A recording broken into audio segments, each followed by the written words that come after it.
우리는 인생을 살아가면서 많은 선택과 결단을 한다는 것을 알 수 있습니다. 그렇기 때문에 사람은 누구나 가장 합리적인 선택, 가장 바람직한 선택을 하고 싶어 합니다. 그런 선택을 통해서 자신에게 참으로 유리한 선택을 했으면 하는 바람이 있습니다. 누구나 그런 선택을 원합니다. 하지만 누구나 그런 선택을 하고 살아가지는 않습니다. 또 과거에는 자신의 눈으로 자기 주변에만 바라보고 그렇게 살았지만 기술이 발달하고 TV를 보게 되고 휴대폰을 통해서 또 컴퓨터를 통해서 SNS를 보며 인스타를 보고 페이스북을 보면서 다른 사람들이 어떻게 살아가는지를 엿볼 수 있게 되었습니다. 부산에 살면서 서울에 사는 사람들을 바라보고 강남에 사는 사람들이 어떻게 사는지를 바라보며 그 사람들이 어떤 옷을 입는지 바라보고 그 사람들이 어떤 차를 타는지 바라보며 미국에 사는 사람들이 어떤 생각을 하고 살아가는지를 생각하고 그 사람들이 얼마나 많은 돈을 벌고 살아가고 있는지 어떻게 성공하면서 살아가고 있는지를 그렇게 즐겁고 행복하게 살아가고 있는지를 간접적으로 경험하게 된다라는 것입니다. 그래서 많은 사람들은 무언가를 선택해야 할 때에 자신의 상황에서 자신에게 알맞은 선택을 하는 것이 아니라 다른 사람, 자기가 엿보았던 수많은 사람들의 모습을 바라보면서 그 사람들에게 기준이 맞추어서 자기 기준인데도 그 사람들의 기준에 맞추어서 보여지던 그런 타인의 그러한 것에 자신을 맞추는 것을 보게 됩니다. 하지만 늘 항상 그렇듯이 자신의 삶의 기준을 다른 사람, 타인에게 맞추게 되면 그 사람은 항상 불행할 수밖에 없습니다. 그렇다면 예수 그리스도를 믿는 우리, 그 믿음을 가진 저와 여러분들은 선택이라는 것을 하게 될 때에 우리도 반드시 선택을 하게 되는데 그런 선택이라는 것을 하게 될 때 우리는, 저와 여러분은 어떠한 기준으로 그 선택을 하면서 살아가야 하는가라는 생각을 해볼 수밖에 없습니다. 결론부터 말하면 우리는 우리의 삶의 기준을 예수 그리스도 안에 있는, 예수 그리스도 안에서 자신을 계시하시는 하나님의 말씀에 두어야 한다는 사실을 믿으시기 바랍니다. 오늘 우리는 창세기 13장을 함께 읽었습니다. 이 창세기 13장을 알기 위해서는 앞선 12장의 내용이 어떠했는지를 기억할 필요가 있습니다. 12장에서 갈대아 우르를 떠나 하란에 정착한 이 데라의 식구들 가운데서 하나님은 아브라함을 부르시어 고향과 친척과 아버지의 집을 떠나 내가 내게 보여줄 땅으로 가라라는 말씀으로 아브라함을 부르셨습니다. 떠나라, 가라, 되라라고 하는 그 말씀에 순종한 아브라함은 75세라고 하는 늦은 나이에도 불구하고 믿음으로 부르심을 받았을 때에 순종하며 장래의 유업으로 받을 땅에 나아갔다라는 것을 성경은 말해주고 있습니다. 그리고 마침내 들어갔었던 그 가나안 땅에 들어갔던 아브라함은 이 세겜 땅 모래 상수리 나무에 이르게 되었고 그곳에서 자기에게 나타나셨던 그 하나님께 제단을 드렸습니다. 제사를 드렸고 예배를 드렸다라는 것입니다. 하지만 이 아브라함은 그곳에서 정착하며 살아가지 않았고 점점 남방으로 옮겨갔다 하였습니다. 심지어 기근까지 발생하게 되어서 이 아브라함은 애굽으로 내려가게 되었습니다. 그런 아브라함이 그곳에서 자신의 생존을 위해서 아내를 누이라고 하며 애굽 왕 바로에게 아내를 빼앗기다시피 하였지만 하나님의 극적인 개입으로 다시금 아내를 찾고 많은 재물도 함께 가지고 나올 수 있었다는 것입니다. 흥미로운 점은 비록 이 모든 것이 아브라함의 잘못이긴 하였지만 그 잘못으로 인해서 수많은 고생을 하긴 했지만 그 고생을 헛되이 하지 않고 고생의 대가를 선물로 주셨다라는 것입니다. 이것은 훗날 이 이스라엘 민족들도 애굽에서 나올 때에 많은 재물을 가지고 나온 것을 생각해 본다면 그저 예사로만 바라볼 수는 없을 것입니다. 우리는 이 아브라함의 애굽 이야기를 통해서 합력하여 선을 이루시는 하나님을 발견하게 됩니다. 우리도 때로는 살아가면서 의도하지 않는 환경에서 시대의 조류에 휩쓸리기도 합니다. 생존을 위해서 우리도 피치 못할 선택이라는 것을 할 수도 있다라는 것입니다. 적어도 자신에게 있어서 말입니다. 인생의 연약함이라는 것이, 사람의 부족함이라는 것이 그럴 수도 있다라는 것입니다.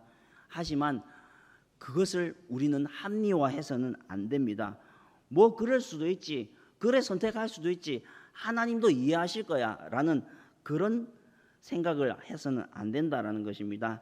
하지만 그러한 사람의 실수에도 하나님은 일하시고 그 일을 통해서 하나님의 영광을 받으신다라는 사실을 주목해야 됩니다. 하나님은 비록 기근으로 인해서 애굽에 내려가 큰 실수를 하였던 이 아브라함을 다시 구원하시고 아내를 찾게 하신 다음에 약속의 땅에 거하게 하셨습니다. 바로 그 하나님이 그 약속을 이루시기 위해서 그분이 그렇게 하셨다라는 것입니다. 여기 오늘 우리가 함께 읽은 그 본문은 그것을 배경으로 하고 있습니다. 1절에서 아브라함이 애굽에서 그와 그의 아내와 그의 모든 소유와 롯과 함께 네겝으로 올라가니 하였습니다. 이러한 13장 1절의 이 부분의 이 말씀은, 이 내용은 창세기 12장 5절에서 보면 약속의 땅 가나안으로 나아가던 이 아브라함의 모습과 매우 흡사한 유사한 구절을 사용하여서 아브라함이 다시금 하나님의 뜻을 따라 움직이게 되었다라는 것을 보여주고 있다라는 것입니다. 또 이 13장 2절에서 3절 말씀을 보게 되면 아브라함이 애굽을 떠나 네겝으로 하여 베델에 이르렀다 하였습니다.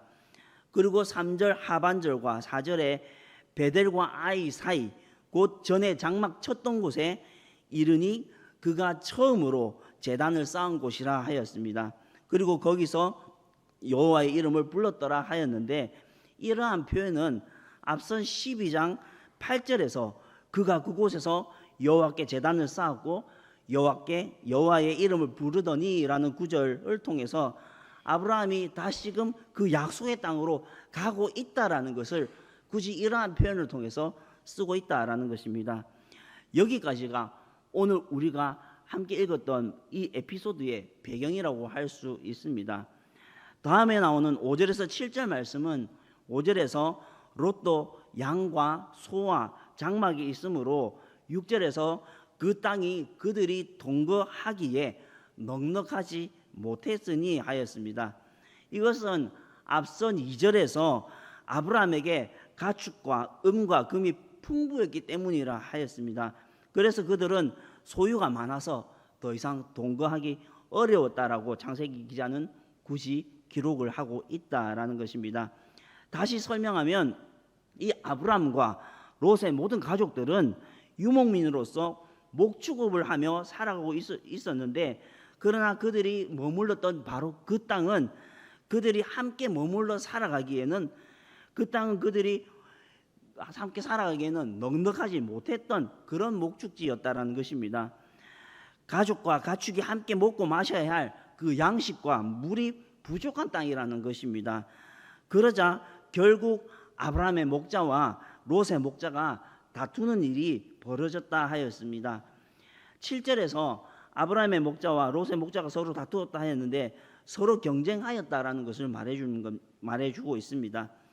심지어 그 땅에는 원주민이라고 할 수 있는 가나안 사람들도 거기 있었고, 심지어 거기에는 브리스 사람도 함께 있었다라는 것을 성경은 말을 해주고 있음을 통해서 볼 때에 그들의 경쟁이 얼마나 치열했을까, 그들의 삶의 형편이 얼마나 치열하고 힘들었을까라고 하는 그런 생각을 해볼 수 있다라는 것입니다.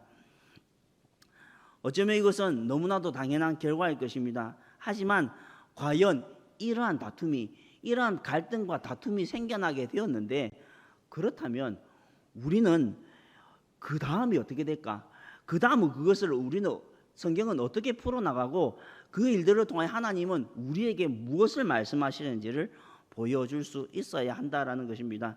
중요한 것은 애굽에서 나올 때에 은과 금과 가축이 많아서 그것이 마냥 좋을 줄만 알았는데 이제는 그것 때문에 함께 동거할 수 없을 정도로 갈등이 심각해지는 원인이 되어 버렸음을 보게 된다라는 것입니다. 이런 것을 볼 때에 그저 물질을 많이 소유하면 소유할수록 행복할 것 같고 좋을 것 같지만 마냥 그렇지만은 않다라는 사실을 우리 성경은 분명하게 보여주고 있습니다. 그렇다면 과연 이 아브라함과 롯 사이에 일어난 이 일들이 우리 가운데 벌어진다면, 저와 여러분들 사이에 그런 일들이 벌어진다면 여러분은 어떻게 하시겠습니까? 먹고 사는데 먹고 살 돈이 없다. 먹고 사는데 그렇게 살아갈 뭐가 없다. 집도 좁고 뭐 다 좁고 살 수 없다라고 생각한다면 여러분들은 어떻게 생각하시겠습니까? 인간적인 저의 모습이라면 경쟁에서 어떻게 해서든지 이겨버리고 말 것입니다. 이겨버리고 거기서 브리스 사람도 쫓아내고 거기서 원주민으로 살아가던 가나안 사람들도 쫓아내고 더 못 살 것 같으면 함께 살아가던 롯의 가족들, 가축들도 다 쫓아내서 나와 내 가족만 잘 살면 되는 거 아니냐라고 그렇게 생각했을지도 모릅니다. 어쩌면 그것이 똑똑한 사람들이 살아가는 방법일 것입니다. 그렇게 벌어진 상황 가운데서 아브라함은 롯에게 대안을 제시하는 것을 성경은 볼 수 있습니다. 첫 번째로 뭐라고 얘기하냐면 우리는 친족이다라고 하였습니다. 한 핏줄에서 태어난 사람들이라는 것입니다. 두 번째는 우리는 다투지 말자 하였습니다. 다투고 싸워봤자 남는 게 없다라는 사실을 너무나도 잘 알고 있습니다. 세 번째는 서로 나누자 하였습니다. 이곳에서 그렇게 공존하는 것은 불가능하다라는 사실을 깨닫게 된다라는 엄청난 메시지를 발표한다라는 것입니다. 즉 싸우지 말고 긍정적인 분립을 이루자라는 것입니다. 심지어 아브라함은 이 롯에게 먼저 선택권을 주었습니다. 롯이 우하면 아브라함은 좌하고 롯이 좌하면 아브라함은 우하겠다라고 합니다. 이러한 아브라함의 모습은 애굽에서 자기 혼자 살겠다고 아내를 누이라고 말했던 그 사람이 맞는가 싶을 정도입니다. 대인배의 모습을 보여주는 것 같습니다. 아무래도 그곳에서의 값진 경험이 이 아브라함으로 하여금 변하게 하였고 성숙하게 하였던 것 같습니다. 아브라함의 이런 엄청난 대안 제시에 롯은 깜짝 놀랐을 것입니다. 그저 어쩌면은 인간적으로 보면 롯 자신을 쫓아내어도 할 말이 없을 것 같았는데 쫓아내기는커녕 먼저 좋은 것을 선택할 수 있는 선택권을 주었으니까 롯의 입장에서는 그저 감사하고 또 감사했을 것입니다. 그 후 이 롯의 반응은 이에 롯이 눈을 들어 요단 지역을 바라본 즉 하였습니다. 이 아브라함의 대안 제시를 받아들였던 것입니다. 그리고 롯의 눈에 보여진 그 땅은 온 땅에 물이 넉넉하니 여호와께서 소돔과 고모라를 멸하시기 전이었으므로 여호와의 동산 같고 애굽 땅과 같았더라 하였습니다. 그 당시에 사람들이 생각하던 그 여호와의 동산이 어떠했는지, 그 당시 사람들이 생각하던 애굽 땅이 어떠했는지는 잘 모르겠습니다. 하지만 추측해 보건대 그 사람들이 생각할 때에 이 소돔과 고모라 땅을 비롯한 요단 동쪽 지역은 아마도 부족함이 없이 살만한 땅이 아니었겠는가. 물이 넉넉하고 충분히 풀도 자라고 있고 저기 가면 성공할 수 있는 그런 것, 풍요로움과 다산이 가능한 곳, 잘 살 것 같은 그런 기운이 충만한 그야말로 복된 땅인 듯한 그런 땅으로 보여지지 않았겠느냐 하는 것입니다. 하지만 롯이 그렇게 눈을 들어서 그 땅을 바라볼 때에 롯에게는 한 가지 아쉬운 점이 있었다라는 것입니다. 그것은 바로 롯이 자기의 눈을 들어서 그 땅을 바라보기 전에 그는 하나님의 뜻을 묻는 것을 놓쳐버렸던 것입니다. 하나님의 말씀을 따라 눈을 드는 것을 놓쳐버렸다라는 것입니다. 그래서 오늘 본문의 저자는 여호와 하나님이 이 소돔과 고모라 땅을 멸하시기 전이었다라는 말로 마치 복선을 깔아주는 듯한 표현을 볼 수가 있더라는 것입니다. 11절과 12절에서 본문은 롯의 선택을 말해주고 있습니다. 롯이 요단 온 지역을 택하였고 동으로 옮겼다 하였습니다. 그리고 그들이 서로 떠났다 하였습니다. 갈라섰다라는 것입니다. 다른 인생을 살기를 선택했다라는 것입니다.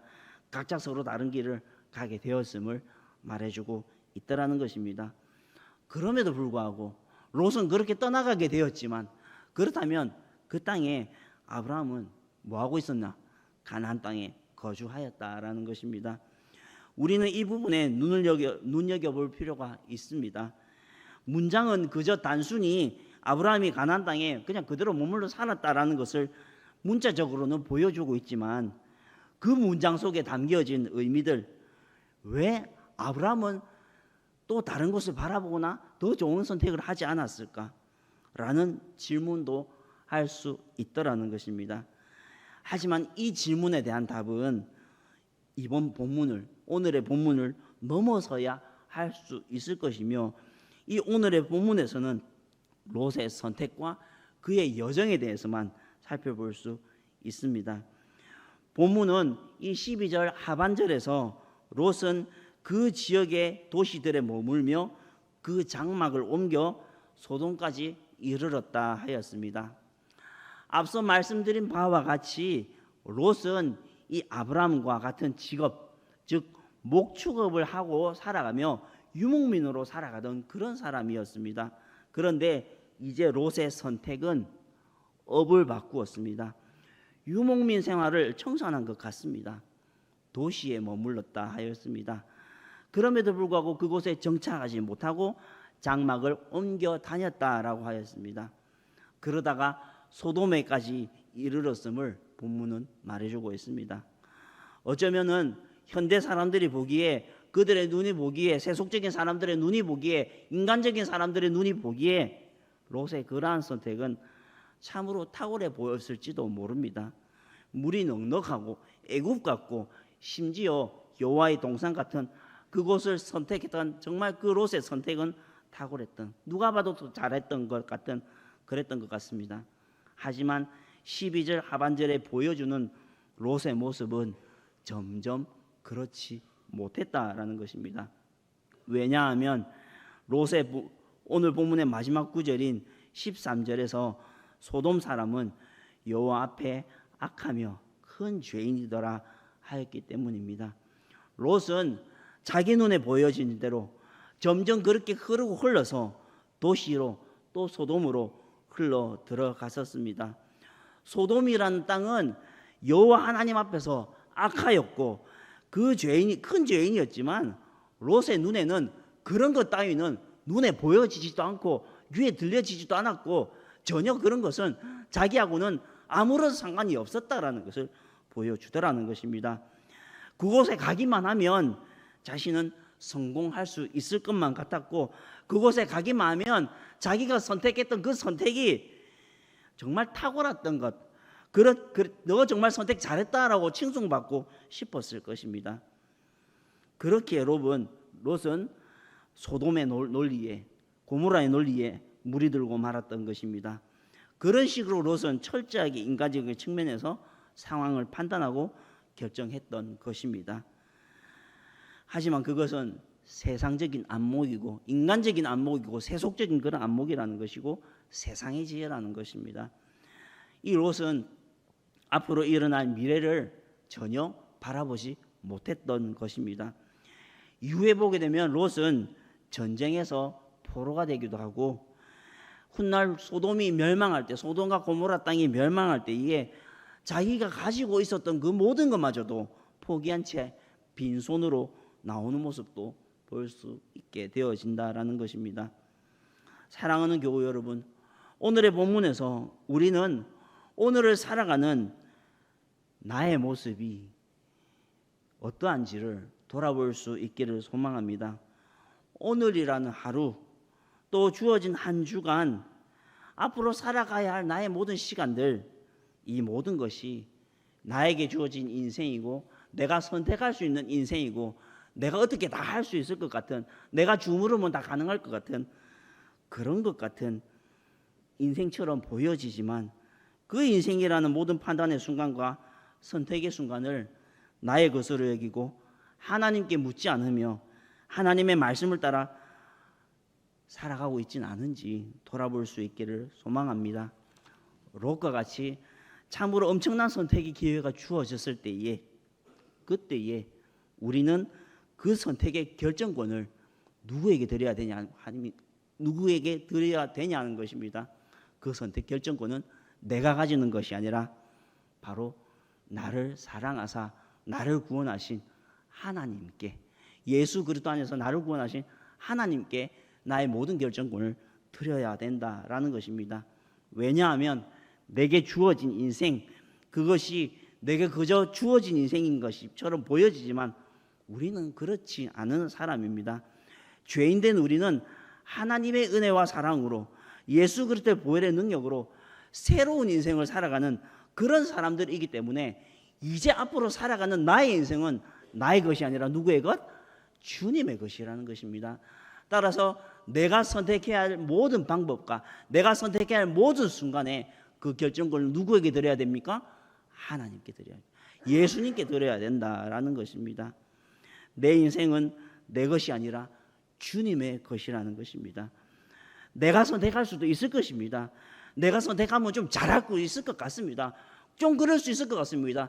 실패해도 뭐 그럴 수 있지라고 생각할 수도 있을 것 같습니다.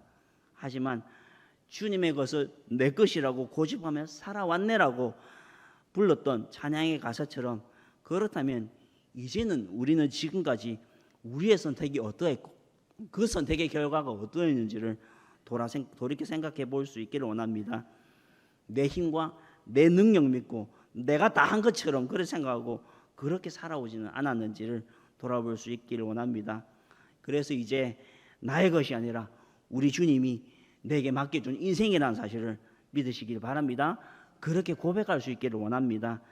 그리고 이후부터는 그 인생의 모든 판단과 모든 선택의 순간에 있어서 나는 죽고 예수를 살아가는 그런 값진 인생을 살아갈 수 있는 저와 여러분, 그러한 믿음으로 날마다 24시간 주님과 동행하는 저와 여러분들이 되실 수 있기를 주의 이름으로 축원합니다.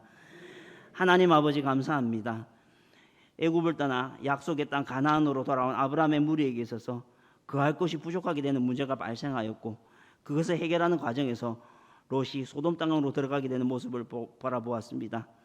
오늘 이 땅을 살아가면서 우리의 선택은 어떠한지 돌아보게 하시니 감사합니다. 다시금 생각해 볼 때에 지금 나의 사는 것이 내게 있는 것이 아니라 주님의 것임을 고백하며 살게 하여 주시옵소서. 오직 나는 죽고 예수로 살아가는 복된 인생, 능력 있는 복된 삶을 살게 하여 주옵소서. 지금은 우리 구주 예수 그리스도의 그 크신 은혜와 하나님 아버지의 무한하신 사랑과 성령의 감화감동 교통 충만하신 은혜가 새로운 선택을 통해 새로운 인생을 살아가길 소망하는 감전의 귀한 권속들 머리 위에, 자녀 위에, 삶의 여러 영역 위에, 그 인생 위에 하나님 영원히 함께 하시기를 간절히 축원하옵나이다. 아멘.